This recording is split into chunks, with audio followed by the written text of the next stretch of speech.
In this exercise, we're going to go ahead and use a capture file of a client authenticating to a Wi-Fi network to try to crack a WPA2 passphrase. So make sure you've started your Kali Linux virtual machine and you've signed in as user Kali with the password of Kali. I've elected to start the SSH daemon and connect remotely with PuTTY. You don't have to do that. You can work directly in the Kali Linux GUI and start a terminal command prompt window. Either way, let's go to step 2 here in our exercise steps, where we want to view the current dictionary file that will be used to crack WPA2 passphrases. To do that, I'm going to run sudo cat /usr/share/word list/rocku.txt. Now this is a provided file here in Kali Linux, but you can download dictionary files for different languages, for different types of terminology like legal, medical, and so on that you want to use to try to crack passphrases. So if I press enter and I'll put in the Kali password, it's going through all of the passwords in that file. Now some of these password files have millions of entries that are tried to try to crack, well, the way we're going to be using it to try to crack WPA2 passphrases, but you could use the same dictionary files to crack any type of passphrases or passwords, depending on the tool you're using. So I'm just going to press Control-C to get out of there, only because it'll be a while as we wait for that to show us all of the potential passwords.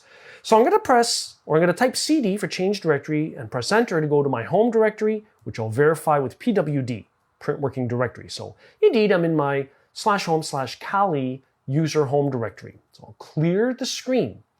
Now, step 4, if I type ls, there is a file provided here called WPA-06.cap. That is a capture file. Now, one way to crack WPA2 passphrases is to capture network traffic when a client is authenticating to the wireless network.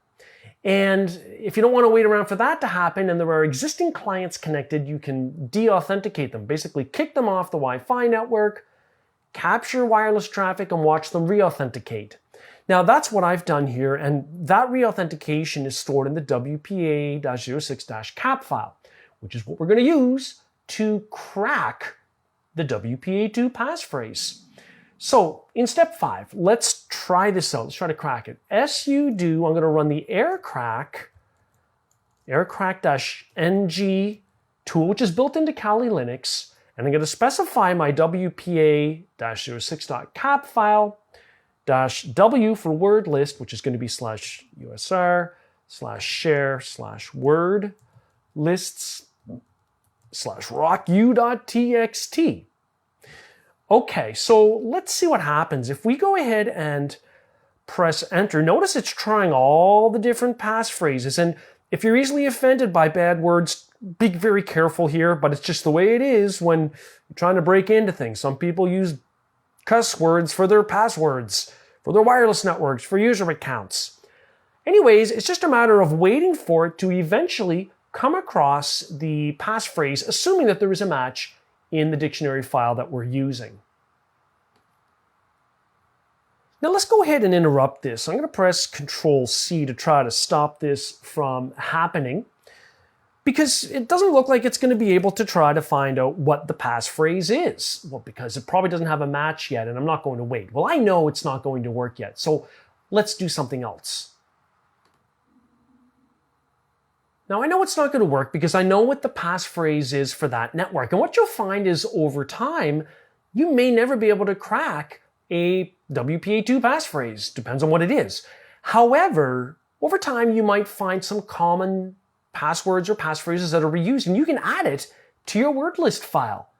Now, let's go ahead in step 6 here and add a passphrase to the dictionary file by running sudo nano. We'll run the nano editor, /usr/share/word list/rocku.txt. Put in my Kali Linux password in case I need it. It may take a moment for it to read it because, like I said, some of these password files contain millions, or in some cases even tens of millions of entries. All right, so now that the file is open, up at the top I'm going to add W, and I'll specify whatever it is the passphrase I think that might be reused over and over is. So this will actually be checked when we are running our aircrack tool. So I'm going to go ahead and press Control X to save that. I'll press the letter Y for yes, and I'll write it out to that file. It may take a moment for it to write it. And what I want to do once again is run aircrack ng, and I'll use the up arrow key just to bring that command back up again, and I'll press enter. And it's on its way. It's trying all of the combinations once again. So as per step 6, I've actually entered in what I know to be the actual WPA2 passphrase. And so this is great when you come across passwords that are reused over and over and over. So let's go ahead and press Control X, and when we're asked to save, I'll press the letter Y, then I'll press enter to write it to that file. And we're going to run the attack again using the aircrack-ng command, except I don't have to type it in. I can just use the up arrow key to get back to that command and press enter. And at this point, it's once again checking all of the combinations until it cracks the password. And before too long, you'll get a message about the key being found. So the passphrase for that WPA2 network is found. So this is an example of how we could run an offline password-based dictionary attack against a WPA2 network.